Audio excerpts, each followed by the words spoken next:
Right, another large thing. This might be the largest limited edition that I actually have. That is ToeJam Earl Back in the Groove. I got it for the Switch. I do believe that it came out for the PS4 as well, but not 1,000% positive on that. This came from Limited Run Games, and the way that this is, well, let's just go ahead and open it up. The top of it is supposed to be like a bow. It doesn't stay together very well, so it's difficult to actually keep that on there. But yeah, that's just that's a piece of cardboard, and then this thing is shaped all sorts of wonky. Like, it is not a standard box. But yeah, there we go. One of the flaps there with the release information is probably upside down because it is for me. So there we go. Human Nature Studios did this one. All right. Then this guy kind of opens up, and we got some tissue paper first up with you know, some of those hot dog kind of squiggles. It reminds me of movie theaters back in the 90s. All right. And then we got some pens. It came with basically the game right over here, which we'll get into, but also came with some pens, and these were all kind of blind boxes. Well, these 4 came standard, and you could get blind boxes. It came with 2, which was an ice cream truck and a little carrot dude. And I actually purchased a couple extras of these. And unfortunately, I got a duplicate of the ice cream truck. And I don't remember what the other one was.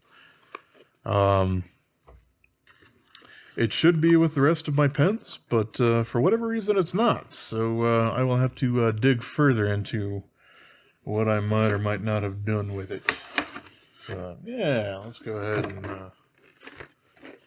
pull this guy out. Yeah, nothing else on that layer. So we got some papercraft stuff, which, you know, I will leave in their sheets for posterity and whatnot. But yeah, you can make, you know, your own little set of ToeJam Earl stuff if you are super into the papercraft sort of thing there. Yes, this also does come with a soundtrack on cassette. And it's a real cassette. I don't actually have a tape player anymore, so there is that. But yeah, you got a little bit of the information there. No foldouts with lyrics or anything like that. But yeah, neat to see something still on a cassette. Right, and hey, I've reached the bottom so I can move that gigantic box out the way. Alright, so we got a poster, which I will open up here. We got a little bit of a game board puzzle sort of thing in here. It goes along with what you might want to put these things on. And as you can see, a lot of damage actually happened in shipping, which I have seen from a lot of things. Unfortunately, more often than not, it's happened from NIS America and Idea Factory International. That'll do some of these kind of strange suspending kind of things that end up kind of jacking it up.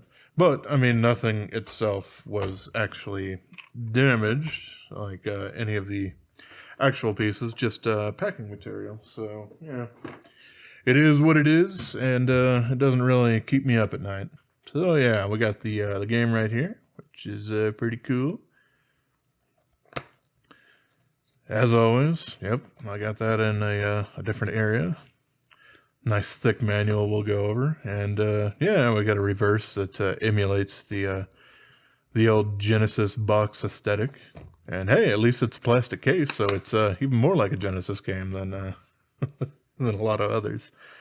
So yeah, super thick, full color manual, which is pretty darn awesome. I do like a good manual so I can flip through it. And just like the originals, you start as a wiener. Just figured I'd point that out there. And does anybody ever actually use the notes section of an instruction manual? I remember very, very, very far back in the day finding some games at, like a garage sale or something like that. And a kid might have written, that's a word. Yeehaw! Had written in it, different passwords, something like Battle of Olympus. It had, the nightmare amount of different character counts that it would be like 48. And it was difficult because there would also be like ones and exclamation points and lowercase L's and capital I's, and it was next to impossible to ever actually read it. But yeah, I really don't see almost any of that anymore. But we do have this poster as well. And it's single-sided, so I don't know how to get anything on the other side. But yeah, it's pretty close to the artwork on the game case there,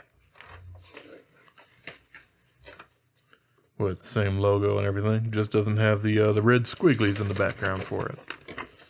So yeah, it's a pretty neat little thing. The game itself is it's not bad. I don't think it got incredibly great reviews or anything like that, but it basically copied the format of the original one on the Genesis. They didn't try to update it with Panic on Funkatron, any of the platforming 2D kind of stuff, and they didn't really incorporate a lot of the stuff going on in some of the newer ones that they did for the Xbox. So this is basically another game in the same vein of the original, which is neat, and it has a lot of nostalgia.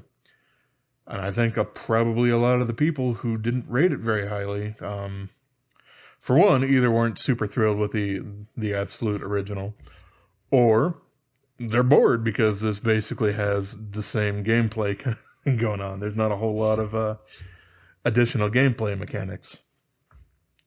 So there you go.